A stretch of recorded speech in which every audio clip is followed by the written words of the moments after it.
স্বাস্থ্য ভবনের নজরে 12টি বেসরকারি ব্লাড ব্যাংক। দুর্নীতির তদন্ত করতে মুখ্যমন্ত্রীকে আর্জি স্বাস্থ্যমন্ত্রীর। ভবানীপুরের হেলথ পয়েন্ট ব্লাড ব্যাংক বন্ধ। গতকাল থেকে ব্লাড ব্যাংকটি বন্ধ করেছে সরকার। হাজার পিপলস ব্লাড ব্যাংকেও কাল হানা। গতকালই হানা দেন স্বাস্থ্য ভবনের আধিকারিকেরা। আরও একবার জানিয়ে রাখতে চাইব, রক্তদানের রক্তে কোটি কোটি টাকার দুর্নীতি। রক্ত থেকে প্লাজমা আলাদা করে বিক্রি, প্লাজমা পাচারে কোটি কোটির দুর্নীতি। স্বাস্থ্য ভবনের নজরে 12টি বেসরকারি ব্লাড ব্যাংক। দুর্নীতির তদন্ত করতে মুখ্যমন্ত্রীকে আর্জি স্বাস্থ্যমন্ত্রী। ভবানীপুরের হেলথ পয়েন্ট ব্লাড ব্যাংক বন্ধ। গতকাল থেকে ব্লাড ব্যাংকটি বন্ধ করেছে সরকার। কি বলছেন এই নিয়ে স্বাস্থ্যমন্ত্রী শারদ দত্ত মুখোপাধ্যায়, শুনে নেব। Messrs Health Point, Multi-Speciality Hospital Blood Bank, 21/1 প্রাণনাথ পণ্ডিত স্ট্রিট, কলকাতা 7,25,000। এই কিন্তু অল অপারেশনস বন্ধ করে দেওয়া হলো। আমরা আগে যে রেড করেছিলাম তাতে আমরা কিছু কিছু ডিসক্রিমিনেটিং ডকুমেন্টস পেয়েছিলাম, ইনফরমেশন পেয়েছিলাম, সেটা আলটিমেটলি কর্পোরেশন হলো। 3.5 crores লাস্ট বিজনেস হয়েছে। এখন অব্দি যেটুকু বিজনেস দেখেছি, ব্রেকআপ কত ছিল, কত রেটে বিক্রি করলো, আমাদের পারমিশন নিয়েছি কিনা, ভিন রাজ্যায় গেল যখন, তার সেটাও তো কোল্ড চেইন মেনটেন করছে। সন্দেহজনক ব্যবসা হয়েছে। হ্যাঁ, হাজারে পিপলস ব্লাড ব্যাংকে যখন হানা দেয় স্বাস্থ্য দপ্তরের আধিকারিকেরা, তাদের তল্লাশিতে ব্লাড ব্যাংকে তৃণমূল নেতাদের নামে স্ট্যাম্প পাওয়া যায়। তৃণমূলের দুর্নীতির আখড়া হয়ে দাঁড়িয়েছিল এই বেসরকারি ব্লাড ব্যাংকগুলিও। সুজিত বসু, কুমার সাহা, শঙ্কর রাউত, এদের নামে স্ট্যাম্প। গত 6 মাসে 42,842 ইউনিট রক্ত সংগ্রহ করে ব্লাড ব্যাংকটি। সংগ্রহ রক্তের কত ইউনিট ব্যবহার হয়েছে তা জানতে চায় স্বাস্থ্য দপ্তরের আধিকারিকেরা। ব্লাড ব্যাংকের বিরুদ্ধে বিস্ফোরক অভিযোগ। থ্যালাসেমিয়া রোগীদের থেকেও রক্তের বিনিময়ে টাকা নেওয়ার অভিযোগ রয়েছে। আরও একবার জানিয়ে রাখতে চাইব, এই হাজরা পিপলস ব্লাড ব্যাংক, সেখানে সুজিত বসু, কুমার সাহা, শঙ্কর রাউত, এদের নামেও স্ট্যাম্প পাওয়া গিয়েছে। তৃণমূলের দুর্নীতির আখড়া হয়ে দাঁড়িয়েছিল। কি বলছেন এই নিয়ে স্বাস্থ্যমন্ত্রী শারদ দত্ত মুখোপাধ্যায়, শুনুন। বিভিন্ন নাম দেখতে পাচ্ছি, সেখানে তাদের নামে আলাদা করে কুপন থাকছে। সেগুলো যদিও ভান্ডার থেকে বেরিয়েছে, তাদের স্টোর থেকে। তো এই সুজিত বোস, আমি জানি না কোন সুজিত বোস, আমি জানি না তাপস চ্যাটার্জি, অনেক তাপস চ্যাটার্জি আছে, অনেক তাপস আছে, অনেক চ্যাটার্জি আছে, অনেক সুজিত আছে, অনেক বোস আছে, অনেক সোম আছে, অনেক রাউত আছে। এদের সঙ্গে কারুর কারুর নাম মিলতেও পারে, নাও মিলতে পারে, কিন্তু কিরকম যেন কাকতালীয় লাগছে ব্যাপারটা। শুধুমাত্র স্ট্যাম্প নয়, আরো ভয়ঙ্কর অভিযোগ পাওয়া যাচ্ছে। ব্লাড ব্যাংকের বিরুদ্ধে অভিযোগ, থ্যালাসেমিয়া রোগীদের থেকেও রক্তের বিনিময়ে টাকা নিত এই blood bank, Hazra people's blood bank. কিভাবে তুলে ধরেছেন আমাদের প্রতিনিধি ইন্দ্রাশিস। দানের রক্তেও কালোবাজারির অভিযোগ, এবং সেই অভিযোগ পেয়েই রাজ্যের একাধিক ব্লাড ব্যাংকে হানা দিচ্ছেন স্বাস্থ্য ভবনের আধিকারিকেরা। গতকালকেই হাজরার এই পিপলস ব্লাড সেন্টারে আসেন স্বাস্থ্য ভবনের আধিকারিকেরা, এবং সেখানে গিয়ে ম্যানেজমেন্ট কমিটির যারা কর্মীরা রয়েছে তাদের সঙ্গে কথা বলার পাশাপাশি একাধিক নথিপত্র কার্যত খতিয়ে দেখেন তারা। এবং সেখান থেকে স্বাস্থ্য ভবনের আধিকারিকেরা জানতে পেরেছেন গত 6 মাসে প্রায় 42,800 ইউনিট রক্ত সেখানে কিন্তু তারা সংগ্রহ করেছে। এই বিপুল পরিমাণ রক্ত কোথায়, কতজনের কাছে সেগুলোকে পাঠানো হয়েছে, সেই সমস্ত বিষয়টি কার্যত খতিয়ে দেখছেন স্বাস্থ্য ভবনের আধিকারিকেরা। পাশাপাশি এই ব্লাড সেন্টারের ভেতর থেকে বেশ কিছু প্লেট পাওয়া যায়, যেগুলোতে সুজিত বসু, কুমার সাহ সহ একাধিক তৃণমূল নেতার নাম লেখা ছিল। সেই প্লেটগুলি কি কাজে ব্যবহার করা হতো তাও জানতে চান স্বাস্থ্য ভবনের আধিকারিকেরা। এবং সব মিলিয়ে স্বাস্থ্য ভবনের আধিকারিকেরা আজকে অর্থাৎ মঙ্গলবার এই পিপলস ব্লাড সেন্টারের যারা ম্যানেজিং কমিটির দায়িত্বে রয়েছে তাদেরকে তলব করা হয়েছে, এবং প্রয়োজনীয় সমস্ত নথিপত্র তাদেরকে দেখতে চাওয়া হয়েছে, এবং সেই সমস্ত নথিপত্র নিয়ে স্বাস্থ্য ভবনে যাওয়ার নির্দেশ দিয়েছেন গতকালকেই স্বাস্থ্য ভবনের আধিকারিকেরা। সব মিলিয়ে রাজ্যের প্রায় 12টি ব্লাড ব্যাংক এই মুহূর্তে স্বাস্থ্য ভবনের আধিকারিকদের একেবারে আতশ কাছে তলায় রয়েছে, এবং সেখানে থেকে তারা জানতে চেষ্টা করছেন যে এই যে রক্তদান শিবিরগুলো হয়েছে সেখান থেকে যে ব্যাপক পরিমাণে রক্ত তারা সংগ্রহ করেছেন সেই রক্ত কোথায় গিয়েছে, কার কাছে গিয়েছে, এবং এই ব্লাড সেন্টারগুলোতে তার কোনো মজুত করে রাখা হয়েছে কিনা সে সমস্ত বিষয়টি জানতে এই মুহূর্তে একেবারে তদন্ত প্রক্রিয়া চালিয়ে যাচ্ছেন স্বাস্থ্য ভবনের আধিকারিকেরা। ভিডিও জার্নালিস্ট পিনাকি নন্দীর সঙ্গে Indrashis Bagchi, Republic Bangla, Kolkata. Blood bank, সেখানেও নিষেধাজ্ঞা স্বাস্থ্য ভবনের, কোনো ক্যাম্প করতে পারবেন না এই ব্লাড ব্যাংকটি। বেলেঘাটা ব্লাড ব্যাংকে যান রিপাবলিকের প্রতিনিধি যেতেই বন্ধ করে দেওয়া হয় দরজা।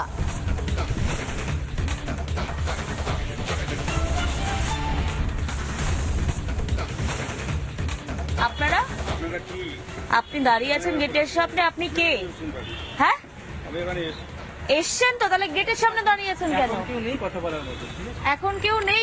এত টাকা পাচারের অভিযোগ একটা ব্লাড ব্যাংকের বিরুদ্ধে, আপনি এখন কেউ নাই মানে কথাটা কি? দাদা একটু কথা বলতাম। আপনাদের ব্লাড ব্যাংকের বিরুদ্ধে অভিযোগ উঠছে, আপনি কে? দাদা আপনাদের বিরুদ্ধে অভিযোগ হচ্ছে প্লাজমা বিক্রির।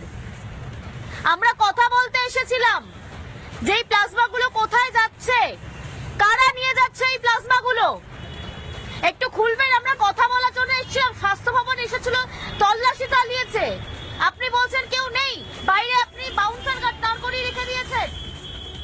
দাদা আমরা অথরাইজড পারসনের সাথে কোথায় জানতে চাই প্লাজমাগুলো, রক্তগুলো কোথায় যাচ্ছে এক্স্যাক্টলি। দাদা একটু যদি কাউকে ডাকেন প্লিজ। কে আছেন? কে আছেন? কে আছেন প্লিজ? আপনি আমার হাতে কিন্তু লেগে যাবে, আমার হাতে লেগে যাবে, আপনি আমাকে একটু বলুন কে আছেন। আর এটা তো ব্লাড ব্যাংক খোলা রয়েছে, এটা তো ব্লাড ব্যাংক, এটা তো কোনো প্রাইভেট অফিস নয়, তাহলে এতটা লুকোচুরির কি রয়েছে, কি আছে এমন যেটার জন্য এত লুকোচুরি করতে হচ্ছে আপনাদেরকে? কোথায় বিক্রি হয়েছে প্লাজমাগুলো এক্স্যাক্টলি, কোন জায়গায় গিয়েছে রক্ত প্লাজমাগুলো? অথরাইজড পারসন কেউ যদি থাকেন তাহলে একটু কাইন্ডলি ডেকে দিন তাকে। দানের রক্ত দেখুন, বাইরে দাঁড়িয়ে রয়েছেন, ভিতরে রয়েছে একজন ব্যক্তি, আমরা জানার চেষ্টা করছিলাম যে কে রয়েছেন, এবং প্লাজমা, যে প্লাজমাগুলো মানুষজন রক্ত দান করত, সেই প্লাজমাগুলো ভিন দেশে বাইরে কোটি কোটি টাকায় কি করে বিক্রি হয়ে যাচ্ছে। আমরা কথা বলতে এসেছিলাম, গেট বন্ধ করে ভিতর থেকে দাঁড়িয়ে রয়েছেন, আমরা জিজ্ঞেস করলাম যে কোথায় যাচ্ছে প্লাজমাগুলো, একটু যদি বাইরে এসে বলেন, কিন্তু তারা কোনো এক কারণে দরজা লক করে দিয়েছেন, শুধু ভিতর থেকে বলেন অথরাইজড পারসন নেই। কিন্তু এটা একটা ব্লাড ব্যাংক, ব্লাড ব্যাংকের মধ্যে কি এমন লুকোনো জিনিস রয়েছে যার জন্য ভিতরে যেতে পর্যন্ত বারণ করা হচ্ছে? দাদা আপনার সঙ্গে কথা বলছি, কি রয়েছে এমন যার জন্য এত লুকোছুপি করতে হচ্ছে?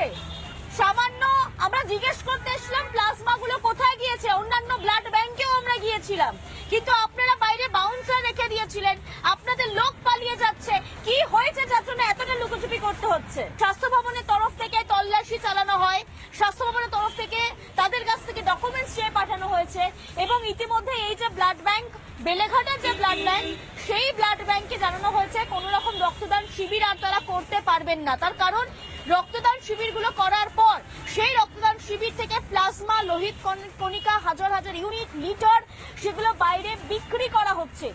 দরজাটা আটকে দাঁড়িয়ে রয়েছেন উনি, যাতে কোনো রকম ভাবে আমরা ভিতরে যেতে না পারি। মানুষের রক্ত নিয়ে প্লাজমা বিক্রি করে হাজার হাজার টাকা, কোটি কোটি টাকা তারা তুলছেন।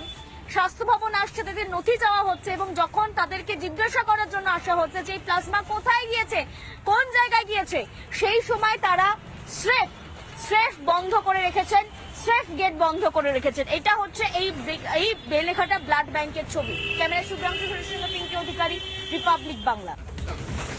একই অবস্থা যোধপুর পার্কেরও। দীর্ঘ 5 মাস ধরে বেনিয়মের অভিযোগ যোধপুর পার্ক ব্লাড ব্যাংক সেন্টারের বিরুদ্ধে।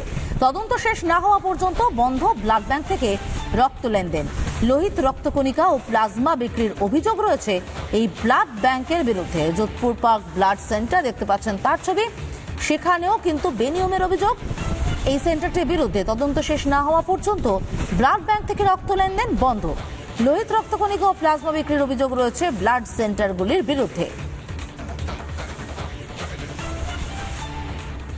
আমাদের প্রতিনিধি পিঙ্কি পৌঁছে গেছিলেন যোধপুর পার্কে, দেখুন কি ছবি তুলে ধরল পিঙ্কি। রাজ্য জুড়ে গতকাল স্বাস্থ্য দপ্তরের আধিকারিকরা তল্লাশি চালান, এবং তাদের কাছে যে স্পেসিফিক তথ্য ছিল যে রক্তদাতা তার কাছ থেকে বেশি পরিমাণে নেওয়া হচ্ছে, এবং সেই রক্তের কণিকা থেকে লোহিত কণিকা, প্লাজমা আলাদা করে প্লাজমা বেশি চড়া দামে বাইরে বিক্রি করে দেওয়া হচ্ছে। সেই সমস্ত যে মেডিকেল ব্যাংকগুলো ছিল তার মধ্যে অবশ্যই যোধপুর পার্ক, যেখানে আমি দাঁড়িয়ে রয়েছি, সেই ব্লাড ব্যাংক রয়েছে, এবং আজকে সকাল দেখতে পাওয়া যাচ্ছে এই ব্লাড ব্যাংক বন্ধ রাখতে বলা হয়েছে। আধিকারিকদের ডাকা হয়েছে স্বাস্থ্য ভবনে, যথাযথ নথি নিয়ে যেতে বলা হয়েছে। দাদা কেউ যদি থাকেন একটু আসবেন কাইন্ডলি, আমরা রিপাবলিক বাংলা থেকে এসেছিলাম, একটু কথা বলতে চাই। আপনাদের এখান থেকে প্লাজমা বিক্রি হচ্ছে, কতটা ঠিক কতটা ভুল আমরা একটু জানতে চাই। ভিতরে ফ্যান চলছে, কেউ একজন রয়েছেন দেখতে পাওয়া যাচ্ছে, তবে কেউ বাইরে আসছেন না। 12টা ব্লাড ব্যাংক রয়েছে, তার মধ্যে এই যোধপুর পার্কের এই যে ব্লাড ব্যাংক সেটাও একটা। রক্ত থেকে প্লাজমা বিক্রি আলাদা করে প্লাজমা বিক্রি করে সেখান থেকে কোটি কোটি টাকা দুর্নীতি হয়েছে। তৃণমূলের একাধিক নেতাদের নাম জড়াচ্ছে এবং স্বাস্থ্য ভবন থেকে জানানো হয়েছে স্পষ্টভাবে যদি আগামী দিনে police, anti corruption branch, CID যে কেউ নামতে চান তাহলে স্বাস্থ্য ভবন সমস্ত রকম ভাবে সহায়তা করবে। যতক্ষণ না পর্যন্ত নির্দেশিকা আসছে ততক্ষণ পর্যন্ত এই 12টা ব্লাড ব্যাংক যেগুলো যোধপুর পার্ক থেকে শুরু করে ভবানীপুর রয়েছে, সেই এন্টালিতে রয়েছে, বেলেঘাটাতে রয়েছে, সেই কোনো ব্লাড ব্যাংকেই কিন্তু রক্তর আর কোন রকম দেওয়া নেওয়া কিংবা কোন রকম কাজ করা যাবে না বলে স্বাস্থ্য ভবন থেকে সাফ জানানো হয়েছে। ক্যামেরা শুভ্রাংশু সুশীর সঙ্গে পিঙ্কি অধিকারী, রিপাবলিক বাংলা। আর এবার নজর রাখবো এন্টালি ব্লাড ব্যাংকের দিকে। স্বাস্থ্য ভবনের নজরে এই ব্লাড ব্যাংকটিও পরবর্তী নির্দেশ পর্যন্ত রক্তদান শিবিরে না করা হয়েছে। রক্তদান শিবির করতে পারবে না ব্লাড ব্যাংকটি। ব্লাড ব্যাংকে করা নির্দেশ স্বাস্থ্য ভবনের। লিংটন স্ট্রিটের ব্লাড ব্যাংকের বিরুদ্ধে অভিযোগ, বিহার, ঝাড়খণ্ড, উত্তরপ্রদেশে প্লাজমা পাচার করছিল এই ব্লাড ব্যাংক। 3000 ইউনিট রোহিত রক্তকণিকা ও 3000 লিটার প্লাজমা বিক্রি করেছে বলেই অভিযোগ। স্বাস্থ্য ভবনের একাধিক নোটিশ উপেক্ষা করেছে এই ব্লাড ব্যাংক। অসম্পূর্ণ নথি দিয়েছে ব্লাড ব্যাংক কর্তৃপক্ষ। স্বাস্থ্য ভবনের নজরে এন্টালি ব্লাড ব্যাংকটিও পরবর্তী নির্দেশ পর্যন্ত রক্তদান শিবির করতে পারবে না। আমাদের প্রতিনিধি পিঙ্কি পৌঁছে গিয়েছিল এই এন্টালির ব্লাড ব্যাংকেও, দেখুন।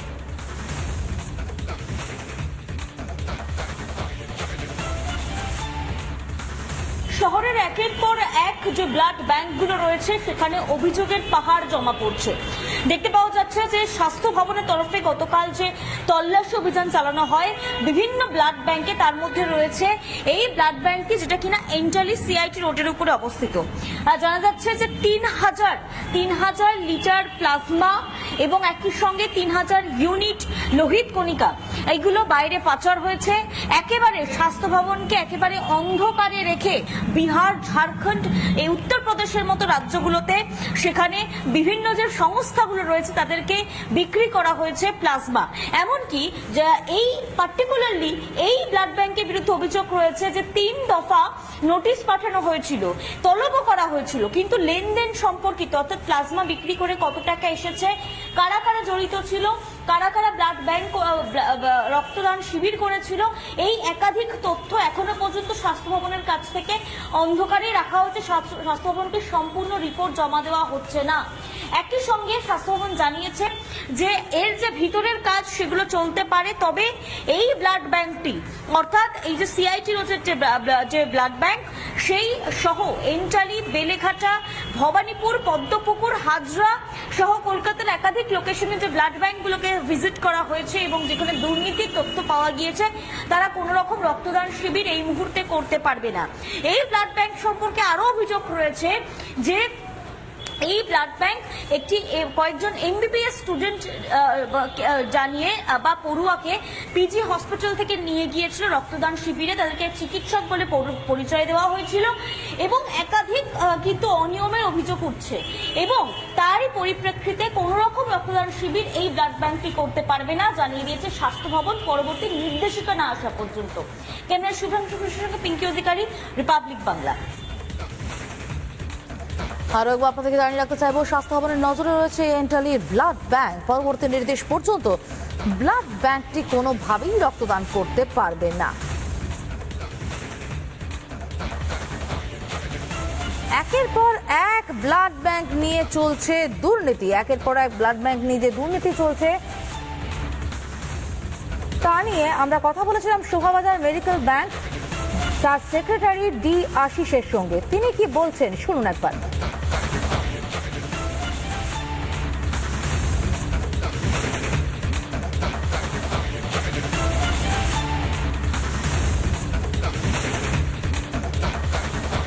কম্পোনেন্টের মাধ্যমে এখন একটা রক্ত দিলে 4টে মানুষ পায়। তা এখন সেই প্লাজমাটা এটা ওষুধ তৈরির ক্ষেত্রে লাগে এবং আমরা দেখতে পাচ্ছি যে সেই প্লাজমাটা বিক্রয় হচ্ছে। বিক্রয়ের একটা নীতি আছে, ভারত সরকারের স্বাস্থ্য দপ্তর, পশ্চিমবঙ্গ সরকারের স্বাস্থ্য দপ্তর জানে, কিন্তু সেটা কনফার্ম করতে হবে সরকারকে যে আমি কত পরিমাণ প্লাজমা কালেকশন করছে এবং কত আমি বেচছি। কিন্তু কিছু ব্লাড ব্যাংক আমরা দেখছি প্রাইভেট যারা, তারা সরকারি আইন কিছু মানছেন না। বিভিন্ন প্রতিষ্ঠান, পলিটিক্যাল পার্টি যার থেকেই রক্ত নেই সেখানে একটা স্বচ্ছতা থাকে, কিন্তু সেখানে আবার রাবার স্ট্যাম্প, আবার তাদের নামে নামে ফ্রি স্লিপ, এটা তো একটা ধোঁয়াশার মধ্যে রয়েছে। যে কালোবাজারি অসাধু ব্যবসায়ী চলছে, এটা কিছুতেই মেনে নেওয়া যায় না। এবং আমি মনে করি সরকার যে স্টেপটা নিয়েছে, কারণ সরকারের যে আইন, সেই আইন সবাইকে মানতে হবে। একের পর এক ব্লাড ব্যাংকে দুর্নীতির অভিযোগ, কোটি কোটি টাকার দুর্নীতি, প্লাজমা বিক্রি করা হচ্ছে, লোহিত রক্তকণিকা বিক্রি করা হচ্ছে এবং সেগুলো সব ভিন রাজ্যে পাচার হয়ে যাচ্ছে এবং বেআইনিভাবে কোটি কোটি টাকা পকেটে ঢুকছে।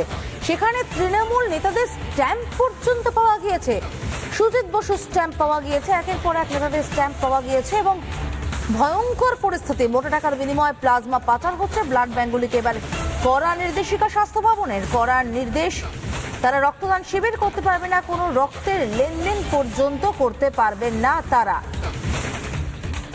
একের পর এক ব্লাড ব্যাংক, তাদেরকে নির্দেশ দেওয়া হয়েছে যাতে কোনো রকম ভাবেই তারা রক্ত লেনদেন না করে। তৃণমূল নেতাদের নামে স্ট্যাম্প, সুজিত বসু, কুমার সাহা, শঙ্কর রাউতের নামে স্ট্যাম্প।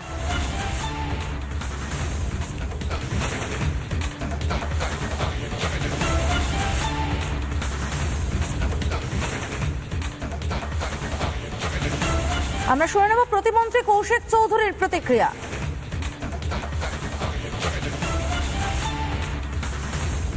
এটা তো দীর্ঘদিনের অভিযোগ এবং আমাদের সরকার মাননীয় শুভেন্দু অধিকারীর নেতৃত্বে যে সরকার চলছে তা ইমিডিয়েট ব্যবস্থা গ্রহণ করছেন। আমাদের স্বাস্থ্যমন্ত্রীকে আপনারা দেখবেন বিভিন্ন হসপিটাল ভিজিট করছেন এবং আপনারা এটাও দেখবেন, আপনাদের চ্যানেলেই দেখানো হয়েছে বিভিন্ন যে বেসরকারি ব্লাড ব্যাঙ্কগুলো আছে সেখানে কিন্তু সিএমওএইচের নেতৃত্বে, এসিএমওএইচের নেতৃত্বে, ডেপুটি সিএমওএইচের নেতৃত্বে আর সরকারি আধিকারিকরা সেই ব্লাড ব্যাঙ্কগুলোতে যাচ্ছেন এবং প্রয়োজনীয় পদক্ষেপ নিচ্ছেন।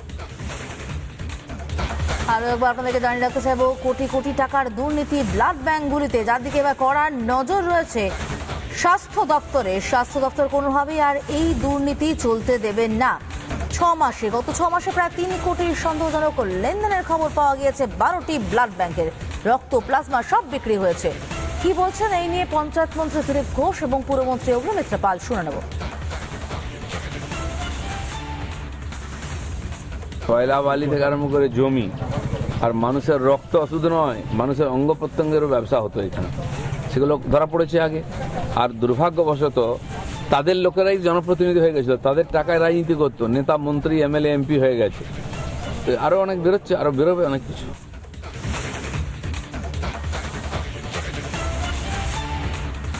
আমরা বলতাম আমাদের রাজনৈতিক স্লোগানে যে এক্স মুখ্যমন্ত্রীর শাড়িতে রক্তের দাগ আছে, আপনার হাতে রক্তের দাগ আছে, কিন্তু সত্যি মমতা ব্যানার্জি আপনার হাতে দাগ আছে রক্তের? অফকোর্স মহিলাদের খুন করা হয়েছে, রেপ হয়েছে, ভাইদের ঝুলিয়ে দেওয়া হয়েছে অন্য দল সে করছে বলে, কিন্তু আজকে রক্তের মতো জিনিসকে বিক্রি করে বেশি ব্লাড টেনে সেখান থেকে প্লাজমা বের করে অর্গান বিক্রি হচ্ছে। মানে এটা ভাবাই যায় না যে একটা সরকার সে টাকার জন্য এতটা লেভেলে নামবে। মানে বালি বিক্রি করছে টুলু মণ্ডল, ওইদিকে কালকে মেদিনীপুরে পাওয়া গেছে পাথর, গাছ, জল, বোল্ডার, মানে কিছু বাকি নেই, কিন্তু রক্তটাও ছাড়লেন না, প্লাজমাটাও ছাড়লেন না, অর্গানগুলো ছাড়লেন না। আমরা এই নিয়ে কথা বলেছিলাম চিকিৎসক ও বিজেপি নেত্রী অর্চনা মজুমদার এবং চিকিৎসক শান্তনু সেনের সঙ্গে। তারা কি বলছেন শুনবো। আগে যে সরকার ছিল সেই সরকারের যারা নেতাকে দুর্নীতিটা এমন জায়গায় এসছে, মানুষের কথা বলার অধিকার বন্ধ করেছে, মানুষের টাকা ছিনিয়েছে, কাটমানি সিন্ডিকেট করেছে, এগুলোতে তারা ক্ষান্ত হননি। মানুষের স্বাস্থ্য চিকিৎসার ওপরদের দখলদার ছিল। একটা মানুষের সুচিকিৎসা হবে কিনা, সে তার মৃত্যুপথগামী পেশেন্টের জন্য রক্ত পাবে কি পাবে না, তা সেটার মধ্যেও কাটমানি সিন্ডিকেট এবং তাদের দখলদারি। জঞ্জাল পরিষ্কার করতে সময় লাগে, কিন্তু হবেই। নতুন মুখ্যমন্ত্রী শুভেন্দু বাবু এবং স্বাস্থ্যমন্ত্রী শারদ বাবুর নেতৃত্বে স্বাস্থ্য দপ্তরের একদিকে যেমন উন্নয়ন হচ্ছে, অন্যদিকে এই ভুরি ভুরি দুর্নীতির তদন্ত হচ্ছে। শুধু ব্লাড ব্যাংক নয়, ওয়েস্ট বেঙ্গল মেডিকেল কাউন্সিল থেকে শুরু করে হেলথ রিক্রুটমেন্ট বোর্ড থেকে শুরু করে স্বাস্থ্য বিশ্ববিদ্যালয় থেকে শুরু করে সর্বক্ষেত্রে দুর্নীতিতে ঘুঘুর বাছা হয়েছিল স্বাস্থ্য দপ্তর। আমার তো সন্দেহ হচ্ছে বিভিন্ন দুর্নীতির মাথায় যেমন বকলমে উত্তরবঙ্গ লবি এবং তার কিংপিন ডক্টর এসপি দাসের অঙ্গুলি হেলন থাকতো, এক্ষেত্রেও তার সূত্র খুঁজে পাওয়া যায়